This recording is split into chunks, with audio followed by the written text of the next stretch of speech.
Once you said you could turn a desert into a garden. I have a subscriber who owns 9 acres in El Paso, Texas, and would like to give you the opportunity to try.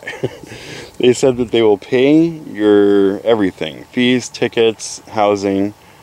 Would you like to spend some time in Texas? Oh, thanks. I have enough to do here, but I just want to tell him there that all you have to do is cover, and you can turn it around. If you apply a covering, that ground, whatever you have below, is going to change. It will. It can't help it. It's just what nature does.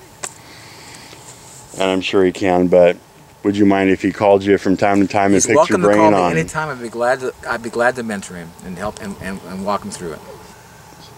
Speaking of mentorship, are you willing to have interns or people learn from you? You always say that back in the day people used to find the master and learn from them a trade.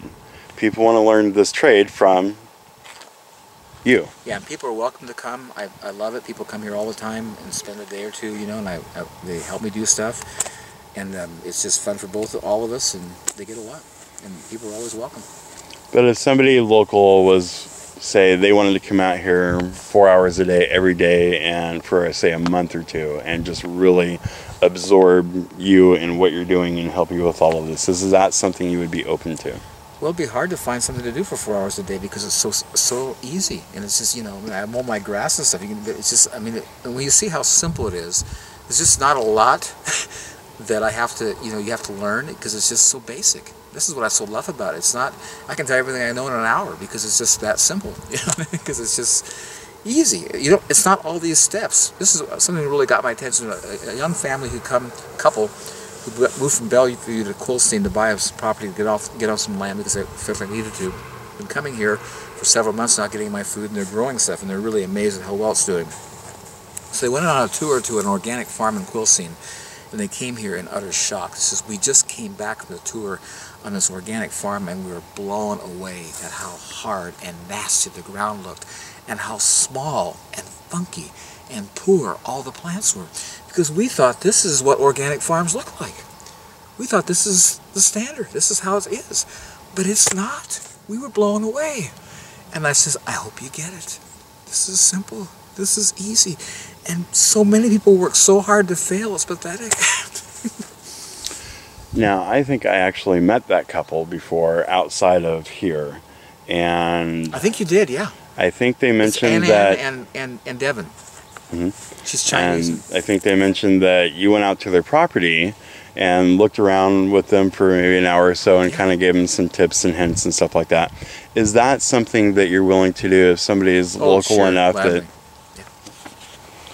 And kind of on that note, you also said that you went back east to talk to some folks recently.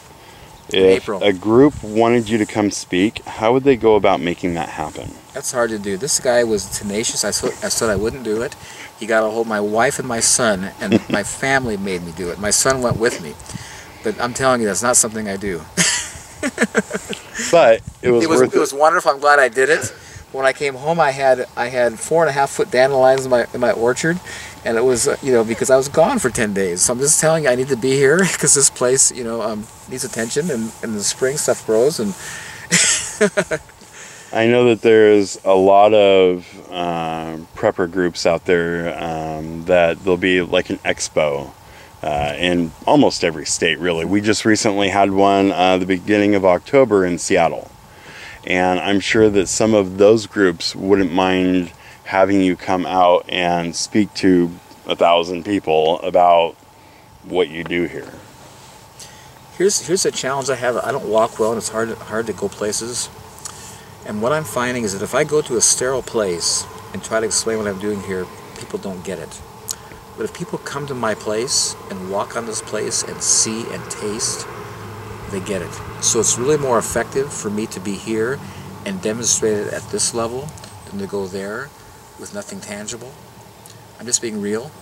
It's fun. I had 57 people come here on a tour. They did a West Coast tour. They brought a big bus in here, and they did a whole West Coast tour. And I called the guy who led it, after they got home, and he says the high point of their whole trip was coming here. Because my daughter made this awesome spread of food from our garden, fed 57 people with these awesome, and they were totally blown away with what they experienced. Because they could touch and see. and taste. It's a difference. It's a dynamic that you just can't do in a sterile setting where you're speaking.